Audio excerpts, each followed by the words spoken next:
एक बार फिर से आप सभी को ईरान की जीत बहुत बहुत मुबारक हो। लेकिन नेतन्याहू परेशान है, दीवारों में टक्कर मार रहा है, किलसा हुआ है। भाई वॉर क्रिमिनल है। अगर जंग हर जगह खत्म कर देगा तो भाई उस पे तो केस चल रहे हैं, भाई करप्शन के केस चल रहे हैं। उसको कोर्ट में पेश होना पड़ेगा, तमाम चीजें करनी पड़ेंगी, प्रोसीडिंग में शामिल होना पड़ेगा। तो भाई जो डील हुई है ईरान के साथ, उसमें ईरान की यह भी शर्त मानी गई है कि हम तमाम इलाके में, खासकर जो लेबनान है उस पर भी हमला बंद होगा। ठीक, और ट्रंप राजी हो गया। अब नेतन्याहू भड़का हुआ है कि हमें अमेरिका की तमाम चीजें जो अमेरिका कर रहा है हमें मंजूर है, हम अमेरिका के साथ हैं, लेकिन डील में लेबनान नहीं है।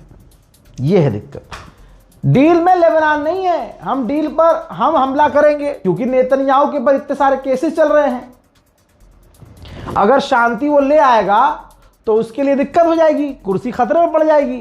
तो दोस्तों इस वक्त नेतन्याहू परेशान है कि डील में लेबनान नहीं होना चाहिए। इसके बाद खबर आ रही है कि नेतन्याहू ने डोनाल्ड ट्रंप को फोन किया और तमाम चीजें समझाई, बात करी। और मैं आपको क्लियर कर दूं कि अभी डोनाल्ड ट्रंप बुरी तरह से नेतन्याहू से नाराज है। यहां तक कि सीज फायर के बावजूद, ये सबूत देख लीजिए, सीज फायर के बावजूद लेबनान पर इजराइल ने हमला किया है। इजराइल पर वैसे भी भरोसा नहीं कर सकते। लेबनान में ऑलरेडी सीज फायर था, सीज फायर के बावजूद वह हमलावर है। अब दोबारा जब ईरान ने सीज फायर की बात की तो कौन सी वो बात मान लेगा? अमेरिका तो मान लेगा क्योंकि बहुत पेला गया है, बहुत नुकसान हुआ है, खौफ बैठ गया है उसके दिल में। लेकिन इजराइल सीज फायर के बावजूद, उसकी आदत है भाई, कहीं भी सीज फायर होता है, सीज फायर के बावजूद वो हमला करता रहता है। इजराइल के लोगों को नींद नहीं आ रही है, इजराइल के ऑफिशियल्स परेशान हैं। उनको चिंता है कि ये जो डोनाल्ड ट्रंप ईरान की बातें मानने जा रहे हैं, ये डील काफी खतरनाक साबित हो सकती है हमारे लिए। हजरात, उधर पाकिस्तान लगा हुआ था कि भाई हमें क्रेडिट मिल जाएगा, अब हमने डील करवाई है। लेकिन मेरे दोस्तों, ऐसा कोई सगा नहीं जिसे अमेरिका ठगा नहीं। भाई पाकिस्तान लगा पड़ा था। अब हुआ क्या? डोनाल्ड ट्रंप ने इस डील का पूरा क्रेडिट चाइना को दे दिया है और कह दिया कि ईरान को मनाया है, प्रेशराइज करके, प्यार से प्रेशर देकर, समझाकर, मनाकर, ये तमाम क्रेडिट चीन को जाता है कि जो डील हो गई है। ट्रंप बोल दिया ये, और पाकिस्तान गोप गोप हो गया। ये कोई बड़ी बात नहीं है कि अमेरिका जीत। अबे भाई, डोनाल्ड ट्रंप तो बेचारा 15 दिन पहले से जीत का ऐलान करता आया है। अब जब रो के सीज फायर हुआ है, माना है, अमेरिका ने तमाम शर्तों को मान लिया है, 10 के 10 शर्तों को मान लिया है, तो भाई उसे कहने तो जीत गया वो बेचारा, छोटा, उसका दिल भी रख लो यार। तो डोनाल्ड ट्रंप ने कहा है कि ये पूरी तरह से हमारी जीत है।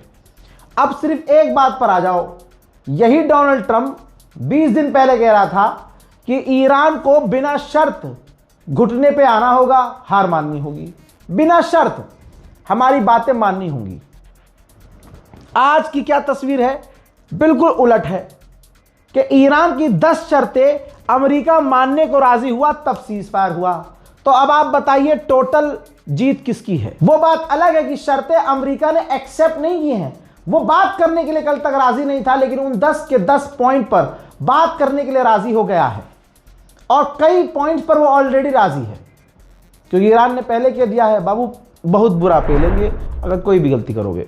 उधर इराक के भी जो ईरान समर्थक लड़ाकू संगठन है, उन्होंने भी अगले 2 हफ्ते के लिए सीज फायर कर दिया है और अब वो हमला नहीं कर रहे हैं। मेरे दोस्तों, जनाब खामनाई की एक लाइन थी कि हम दुश्मनों को घुटने पर ले आएंगे। हिजबुल्लाह ने वो लाइन इस फोटो के साथ पेश की है, जहां अमेरिका और इजराइल का झंडा फटा और झुका हुआ नजर आ रहा है। अमेरिकी सट्टा खेल रहे थे, करोड़ों लाखों लोगों ने, अमेरिकी सट्टेबाजों ने पैसा लगाया था कि डील हो जाएगी, और जैसे ही डील हो गई, सट्टा मार्केट हवा में पहुंच गया। उधर ईरान जब अपनी आखिरी हमले कर रहा था तो यूएई के एक गैस फील्ड पर, फोटो देख लीजिए, गैस फील्ड पर आग लगी थी। घंटों के बाद यूएई ने उसे बुझाया है, और यह हमला सीज फायर के बाद ईरान ने यूएई पर किया था। रशिया ने अपने दुश्मनों से मजे लिए ट्वीट किया कि ईरान के वॉर क्राइसिस ने दिखाया कि यूरोपीय यूनियन, नेटो और ये जितने भी देश बहुत ताकतवर बनते हैं, ये कितने रिलाय हैं, कितने डिपेंड हैं अमेरिका के ऊपर, और अमेरिका के बिना ये कुछ नहीं है। उधर मेरे दोस्तों बिल्कुल बात हकीकत है। लोग कह रहे हैं, व्यूअर्स कह रहे हैं हमारे, कि ट्रंप पर भरोसा नहीं कर सकते, लेकिन जिस तरह से घुटने पर ट्रंप आया है, अरे कम से कम 14 दिन तो खुश रह दो, हम भी थोड़ा सो लेंगे। 39 दिनों से जाग रहे हैं भाई, हम 24 घंटे में सिर्फ 2 घंटा सो रहा हूं। शायद ये सीज फायर ट्रंप ने इसीलिए किया हो ताकि मैं सो लूं। बहरहाल ये रहा रिपोर्ट। ईरान के ऑफिशियल्स शक कर रहे हैं, कह रहे हैं कि ये अमेरिका ने और इजराइल ने ये चाल चली होगी, हो सकता है, ताकि उनको तैयारी करने का मौका मिल जाए। अब यहां पर मैं एक बात कहना चाहता हूं तमाम ईरान से कि तैयारी करने का 14 दिन का तो मौका आपके पास भी है, आप भी उससे बेहतर तैयारी कीजिए। और जब बिना तैयारी के आपने 39 दिन बजाया है अमेरिका इजराइल को, उनकी साल भर से तैयारी थी, तो फिर काय का खौफ। हाँ दीजिए मेरे दोस्तों। अब डोनाल्ड ट्रंप का और बड़े लेवल पर मजाक उड़ रहा है।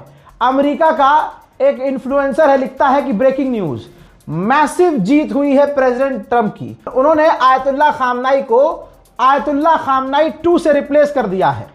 आयतुल्ला की जगह नया आयतुल्ला ले आए हैं, और कोई भी आज तक किसी भी प्रेसिडेंट में इतनी हिम्मत नहीं थी जो ये काम कर दिखाता।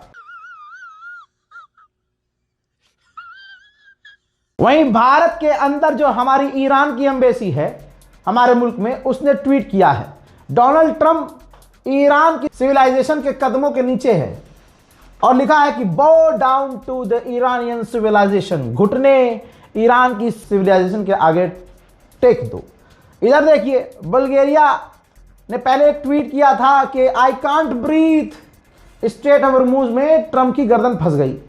और आज जब ईरान ने कहा कि हमने रास्ता खोल दिया, चलो कोई बात नहीं है, तो ये अभी भी देखिए कह रहा है ट्रंप नाउ। बल्गेरिया में ईरान की एम्बेसी कह रही है कि ट्रंप की अब की हालत ये है कि अभी भी डोनाल्ड ट्रंप की गर्दन ईरान के ही हाथ में है, क्योंकि ईरान ने खुद से ये खोला है रास्ता। कोई हमला थोड़ी किया गया है स्ट्रेट ऑफ हॉर्मुज पर, और वो जब चाहे कभी भी दबा देगा गर्दन, जब चाहे स्ट्रेट ऑफ हॉर्मुज फिर बंद हो जाएगा। तेहरान टाइम्स ने भी खेल दिया भाई। तेहरान टाइम्स ने एक कार्टून पोस्ट किया है कि अमेरिका का झंडा फटा पड़ा है, डोनाल्ड ट्रंप का बहुत चीज फटा हुआ है, ईरान की मिसाइलें ट्रंप के आगे है, ट्रंप के पसीने छूट रहे हैं। ये तमाम चीजें देखने के बाद डोनाल्ड ट्रंप के हाथ में पीस का झंडा है। इन तमाम चीज में पाकिस्तान का रोल सिर्फ दलाली वाला रहा है, खासकर आसिम मुनीर और पाकिस्तान के प्रेसिडेंट शहबाज शरीफ का। इस तरह के आर्टिफिशियल इंटेलिजेंस वाले मीम भी शेयर करके पाकिस्तान को नंगा किया जा रहा है। तरह तरह के मीम शेयर किए जा रहे हैं, जैसे ये देखिए IRGC का ऊपर ये मीम है कि IRGC को कुछ नहीं पता, IRGC बटन दबाए जा रही है और उन्हें पता ही नहीं मिसाइल जा कहाँ रही है, बस जा रही है, चल रही है और दुश्मन ठुके जा रहा है। एक बार फिर से मैं अपने तमाम सब्सक्राइबर्स को और तमाम उम्मत मुस्लिमा को, अपने हिंदुस्तान के तमाम हिंदू, मुस्लिम, सिख, ईसाई भाइयों को, अपने दोस्त ईरान की जीत की खुशी की बधाइयाँ देता हूं, मुबारकबाद पेश करता हूं। इस रिपोर्ट को शेयर कीजिएगा और अपनी राय कमेंट सेक्शन में ज़रूर लिखिएगा, और इजाज़त दीजिए कि अब थोड़ी सी सुकून की नींद हम भी ले लें। हालांकि लगता ऐसा नहीं है, क्योंकि अपडेट्स अभी भी आ रहे हैं। फिलहाल के इस रिपोर्ट में इतना ही। जय हिंद।